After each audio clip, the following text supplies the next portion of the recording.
Laurent Cardona, qu'est-ce que vous voulez répondre à Bernard Laporte? Bon, déjà, sur le ton de l'humour, si je rentre dans le vestiaire et que je fais trembler Bakis Bota, je suis fier de moi. Donc c'est déjà pas mal. Ensuite, ces propos-là, pour moi, je les trouve étranges, autant de jours après la rencontre. Je reconnais que j'ai un peu écouté toute la semaine tout ce qui s'est dit et un peu lu. Bon, je pense que tout ça, ça cache autre chose. Ça cache une défaillance propre, soit de Bernard Laporte lui-même, soit d'une maîtrise de ces hommes, parce que bon, je n'y comprends peut-être rien au rugby, et les arbitres en général, si je reprends ces mots, n'y comprennent peut-être rien. Mais en tout cas, le samedi, quand je n'arbitre pas et que je regarde ma télé, et que j'ai Toulon dans mon écran, j'ai l'impression qu'il y a quelque chose qui fonctionne pas. Alors les spécialistes qu'il y a autour de la table, dont Vincent, le grand talonneur d'un autre siècle, me dira, j'espère que quand même il voit la même chose que moi.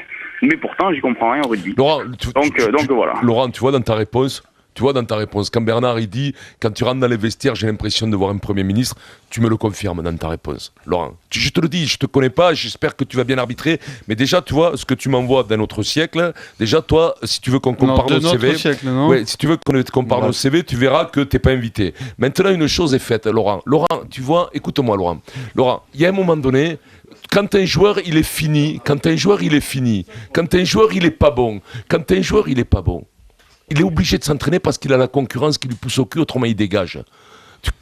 Tu comprends? Quelle est ta remise en question, Laurent? Quand, au fur et à mesure que nous, on se fait chier devant la télé, quand vous sifflez 25 mêlées, et nous, les puristes d'un autre siècle, qu'on aime la mêlée. Alors vous avez des directives, tu vas me dire. Comme vous dites tous, les directives, il y en a plein qui le disaient pendant la guerre qu'ils avaient des directives. Heureusement qu'il y en a qui faisaient attention de ne pas les suivre. Non, mais ce que je veux te dire, c'est qu'il y en a, heureusement qu'il y en avait qui faisaient autrement des directives. Est-ce que, par votre personnalité, un jour, vous allez vous réunir, pas pour faire une réunion en me disant on est les plus forts du monde, mais pour progresser et travailler avec les clubs? Laurent, ça me fait de la peine, mais hélas, ta réponse me rappelle certains noms que je citerai pas, des mecs qui nous prenaient pour de la merde, tu vois, et qui avaient une espèce de, pas parce que ça les faisait peut-être leur avoir la gaule, peut-être avoir la maîtrise sur nous, la maîtrise de nous en mettre plein la gueule, parce que c'est eux qui avaient les règles, c'est eux qui avaient le sifflet. Ça me fait de la peine que tu me répondes comme ça, parce que je suis persuadé que tu vas pas progresser, Laurent. C'est ça qui me fait de la peine. Alors, réponse de Laurent Cardona. Tu vois?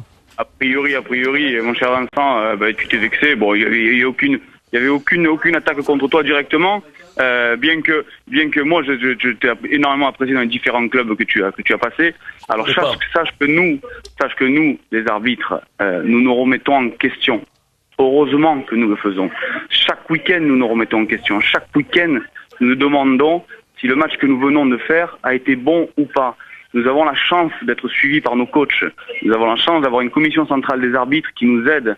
Oui, on n'est pas professionnels, sauf 4 professionnels qui sont au panel IRB.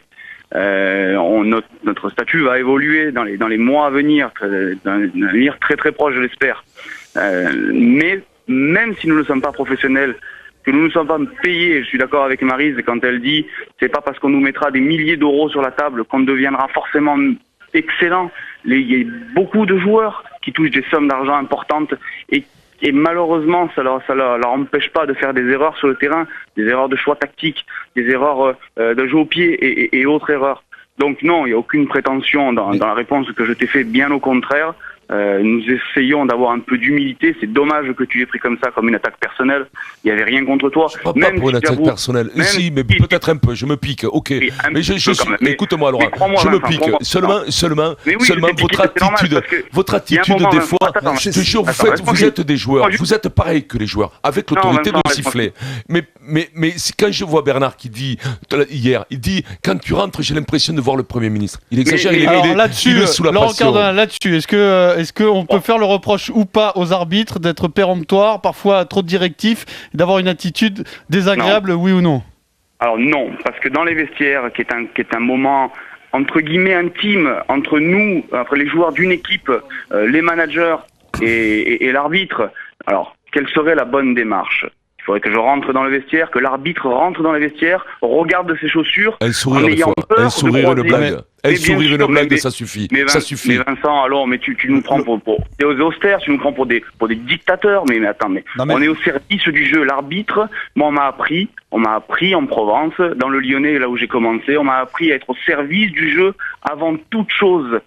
Et comme tu disais tout à l'heure, il y a la règle, on siffle la règle. Non, Mais si jamais l'arbitre se met à siffler toutes les fautes qui existent, on parle des mêlées spontanées, on parle des mêlées ordonnées, on parle de la touche, on siffle toutes les fautes. Aujourd'hui, quand on a une moyenne à 20 pénalités par match, demain ce serait 50 pénalités par match. Il faut bien faire du tri là-dedans. Tout le monde le comprend, tous les amoureux du jeu comprennent que les arbitres font du tri dans leurs fautes et ne peuvent pas tout siffler. Ils ne sifflent que les fautes qui influent le jeu, qui influent sur l'attaque, qui influent sur la défense.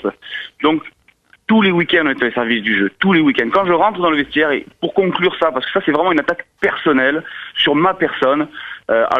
Oui, il peut m'arriver effectivement de rentrer la tête droite. Est-ce que j'ai un grand sourire quand je rentre? Peut-être que c'est une facette de moi qu'il va falloir que je corrige dans l'avenir. En tout cas, je me suis retourné vers Bernard Laporte une fois que j'avais fait le briefing avec les premières lignes. J'ai dit, monsieur l'entraîneur, est-ce que vous avez une question particulière, un point particulier à préciser, quelque chose que vous avez vu ou autre? Non, monsieur Cardona, je vous souhaite un bon match. Merci, messieurs, je vous souhaite un bon match. Et je sors du vestiaire. Qu'est-ce qu'il faut faire d'autre? Je rentre avec un chapeau pointu sur le truc et je fais un turlututu en rentrant? Faut relativiser. On est 45 minutes avant la rencontre. Les joueurs sont concentrés. L'arbitre arrive. Ils savent que c'est un moment qu'ils doivent passer. Je suppose qu'ils utilisent ce moment-là pour vraiment rentrer dans le match. Une fois qu'ils ont vu l'arbitre, ça y est, on y va dans la rencontre. Donc il faut... Voilà. Alors est-ce qu'on a une allure de Premier ministre? Est-ce qu'on a l'air trop fier? Alors forcément... on en a un peu de fierté parce que pour diriger 30 bonhommes avec, comme il l'a dit, avec des grandes stars sur les terrains, si tu as pas un peu de fierté propre, d'amour propre, tu peux pas rentrer sur le terrain.